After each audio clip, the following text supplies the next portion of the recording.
Hello everyone, welcome back to 90 More. My name is Cossy. Welcome back to a brand new video. We're going to be diving into my Premier League predictions for game week 3. Game week 2 was an absolute howler. I bottled it. I absolutely bottled it. But I'm trying to pick up my points. I'm trying to pick up my record in game week 3. So make sure you get in the comment section and you predict these games with me. But of course, make sure you subscribe to the channel. Hit that notification bell as well, so that whenever we upload, you're the first person to know. Now, the weekend starts off with Tottenham Hotspur taking on Wolverhampton Wanderers at the White Hart Lane. Tottenham did have that 2-2 draw against Chelsea. They were very lucky. They were very lucky to pick up a point. They're back at home at the White Hart Lane, taking on Wolverhampton Wanderers. Wolves did share a 0-0 draw with, I think it was Fulham last weekend. And the problem with Wolverhampton Wanderers, just like last campaign, they literally do not score enough goals. Tottenham Hotspur, of course, have already scored 6 goals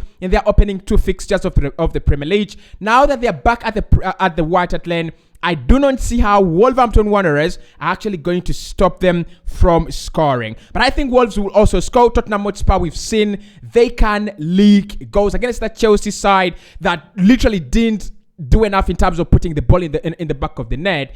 If they had done that, Tottenham wouldn't have survived. I think we can agree on that. So I've gone Tottenham 3, Wolverhampton Wanderers 2. I think Pedro Neto can influence Wolverhampton Wanderers. He's a very, very quick player. And I think in terms of quick successions, in terms of speed, that is how you can hurt Tottenham Hotspur. But I think Tottenham overall, they're very, very quality side. They will dominate the game. They'll have massive parts of possession. And I think in the end, Antonio Conte's side will win this game 3-2. But of course, if I'm wrong, don't bet a lot of money on that one. But I'm going to say Tottenham 3, Wolverhampton Wanderers 2. Now, of course, in the other games, Everton take on Nottingham Forest. Everton are having a poor run at the beginning of the season. Nottingham Forest, of course, we saw over the weekend, they did take that 3 points from West Ham. And I thought West Ham were the better side, by the way. But Nottingham Forest were absolutely resilient. They played very, very well. I think they created a couple of chances.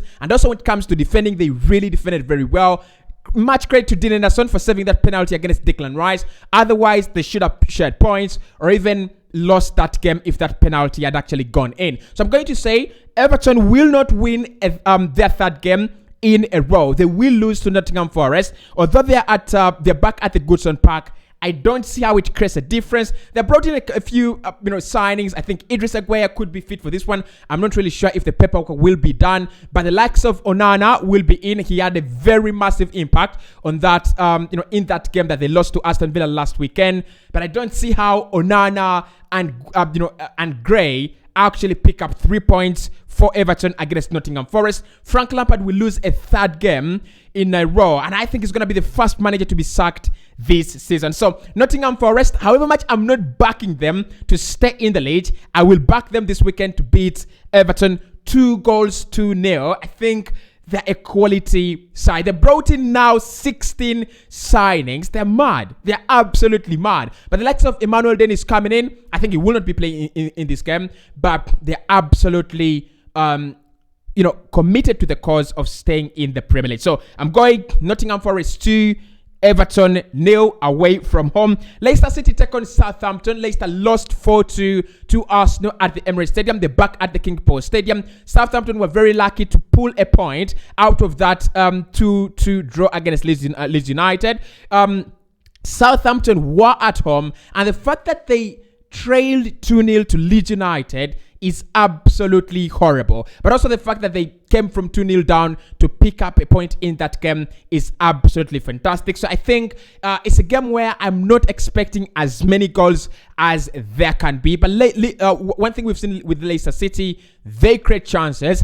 Their problem is they're just not on form. They just need to figure out things as soon as possible, and then they will be up and running. I'm going to go Leicester City 2, Southampton 2, just because Leicester City are not on form. Southampton, for me, they're going to struggle this season. They are absolutely going to be a very, very, horrendous side this season. But in this game, because Leicester City have not actually picked up their form, I will go 2-2. I think Southampton will pick up another point and another 2-all draw this weekend. Fulham take on Brentford. I do not give a chance to Fulham in this one. Of course, they are back at home.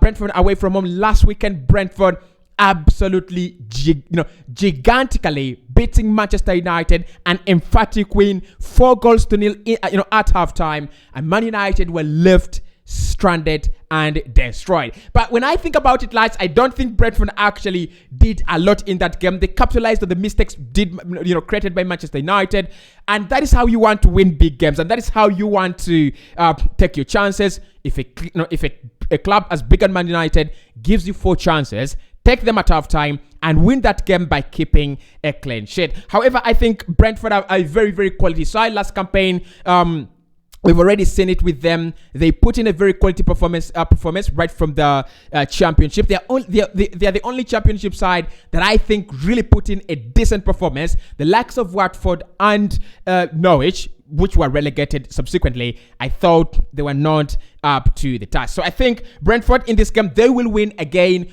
against Fulham, 3-1. Fulham, they did take that early point against Liverpool, which was really, really massive. They played very well in that game. And also against Wolverhampton Wanderers, they should have scored that penalty against Wolves. Alexander Mitrovic, he should better than anyone else should know that when you play in the Premier League and you have a penalty and you have such chances, you need to take them. But I think they will not beat Brentford despite the fact that they're back at the Craven Cottage. So I'm going Fulham 1, Brentford 3. I think I would be right about that one. Game number 6 is Crystal Palace and Aston Villa. Now, this one is a difficult one. Aston Villa did win their last game against Everton.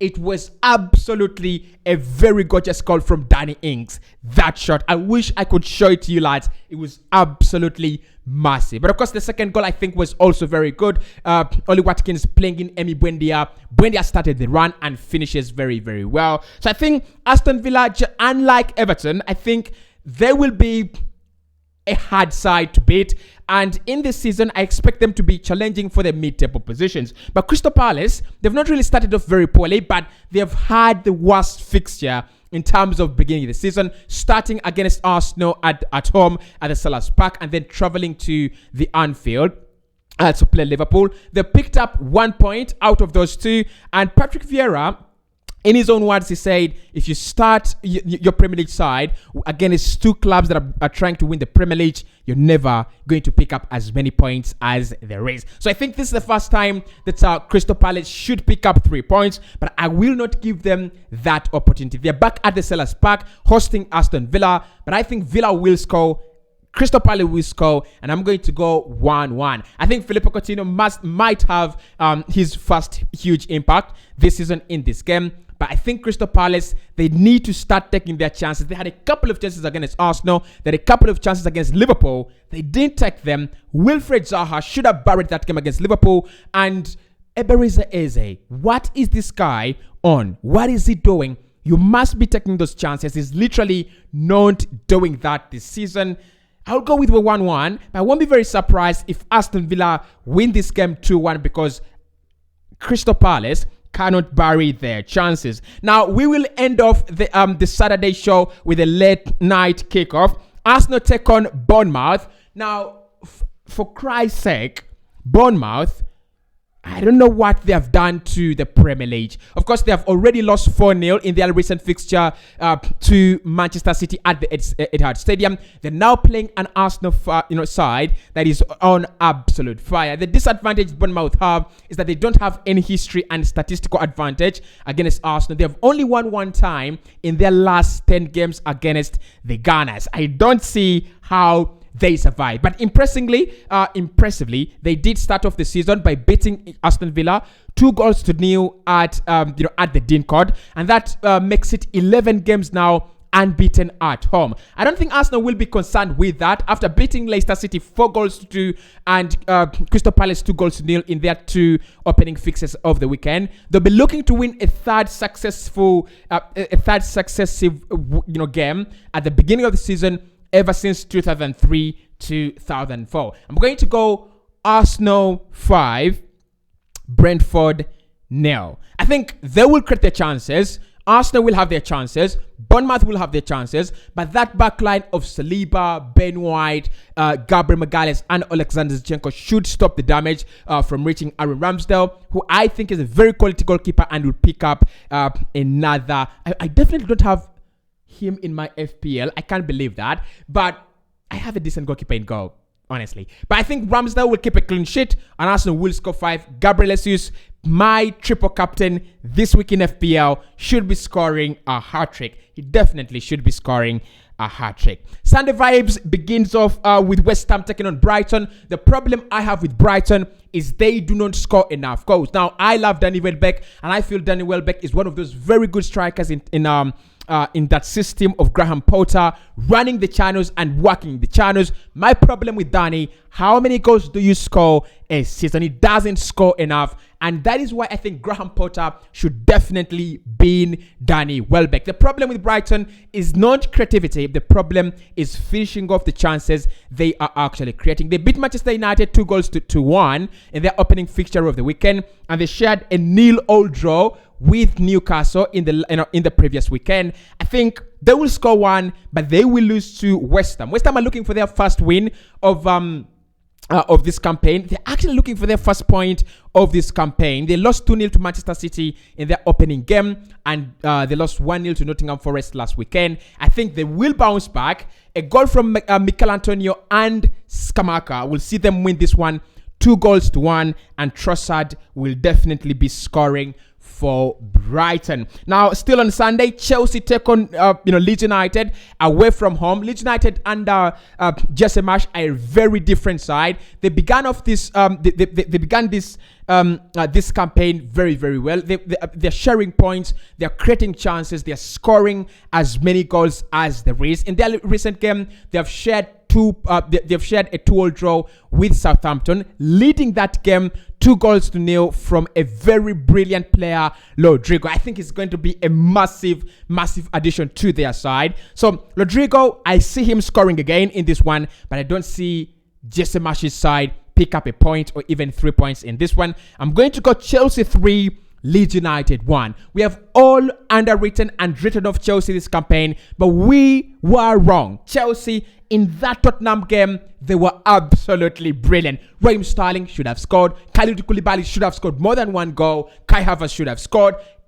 Reece James should have scored more than 1. And everyone in that Chelsea side had an opportunity on goal, and literally they just didn't take it. I think in the Leeds game, they will take the chances and they will win this one 1-3. They just need to take their chances. I think they need a clinical finisher. They're looking at Pierre-Emerick Aubameyang. If they can get them through the door, that is it. That is it. That is what they're lacking. One player to bury their chances. The exit of Timo Werner and Romelu Lukaku means that they will only be using Kai Havertz as a false 9. I do not think he will give them enough goals to compete for the Premier League and also for the European positions, especially the UEFA Champions League. So I'll go Chelsea 3, Leeds United 1. Although they don't score enough, I think they will add one more goal to the scoreline that they managed last weekend. I think they should have won the Tottenham game, but my problem with them is scoring the goals. Sunday ends with Manchester City up against Newcastle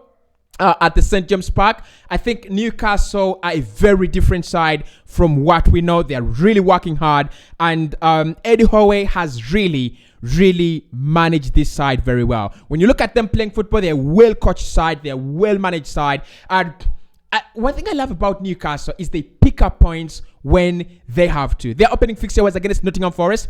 2-0 was the final score. They kept a clean sheet and walked away with 3 points. Against Brighton, I think they should have won that game because it's a game where Newcastle should be edging. Probably 1-0, probably 2-1, but it went goalless, and I won't really blame Newcastle for that. They need more signings. I am not really well contented with the market, with the transfer market and how they have handled it. That is Newcastle. They brought in Steven Botman. I think he's a quality player, but they will need more. They will definitely need more players in that team.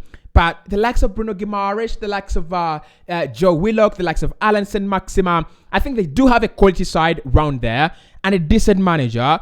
But I don't see how they win against Manchester City. Manchester City are just on another level. They're yet to concede a goal this campaign. They scored 2 against West Ham and 4 against, I've just forgotten who they played last weekend. But they've scored 6 goals in total. This season, they're already up on the table, 4 points clear of Liverpool. Now, they're joined up with Arsenal, but you think Arsenal will drop points at any point in time. I'm going to go Manchester City 4, Newcastle 0. I wanted to give Newcastle a point. I wanted to give Newcastle even a goal, but I think Manchester City's Pep Guardiola's Manchester City, rather, will go 3 games with a clean sheet. So I'm going to go 4-0. I think Newcastle is time to lose again. On Monday, of course, it's the big night. Liverpool take on Manchester United at the Old Trafford. It is very, very scary. This fixture comes in at a very, very scary time. Last season, Manchester United literally made it very easy for Liverpool. Liverpool won the reverse fixture, I think 5-0, and the first fixture, was it 4-0? So they literally scored 9 goals against Manchester United. It's embarrassing. It was deadly. But now it is even scary because this Manchester United side is low on confidence. They're bottom of the table in the Premier League. They have conceded more goals than any other side, and they have lost 6 points already. I think, let's be honest, losing 4-0 to Brentford and 2-1 to Brighton is not the worst in the world, but you're Manchester United. They need to pick up their stocks. My problem with Man United is they don't look like a side that is working to get better. The same players, the same, rotten attitude, and the same rotten mentality. Erik ten Hag has a lot of things to do, has a lot of correction to do, but it is too sad. That will come after losing 5-0 against Liverpool. Honestly, I think Liverpool didn't do very well against the Crystal Palace side on last Monday. They should have picked up 3 points. And Darwin Núñez, what are you doing? You're new in the Premier League. You need to win the hearts of Liverpool fans. You cannot go on headbutting players like that. You're playing for a mighty Liverpool, a team that finished runners-up last campaign by slightly not winning the league. You cannot be doing that around the Premier League. But I'm going to say Liverpool win this one comfortably, 5-0. If Brentford forced all those mistakes in Man United, Liverpool are going to dominate the game. Liverpool will cause problems for Man United. Liverpool will definitely destroy Man United. And it will be the first game that Liverpool win. Have they won a game this campaign? They have none. So literally, they will be winning their first game in the in this season, and it's going to be emphatic. It's going to be gigantic, 5-0. Of course, let me know your predictions in the comment section. Follow 90 More on TikTok, Twitter, and of course, you can find us on Facebook as well. See you soon.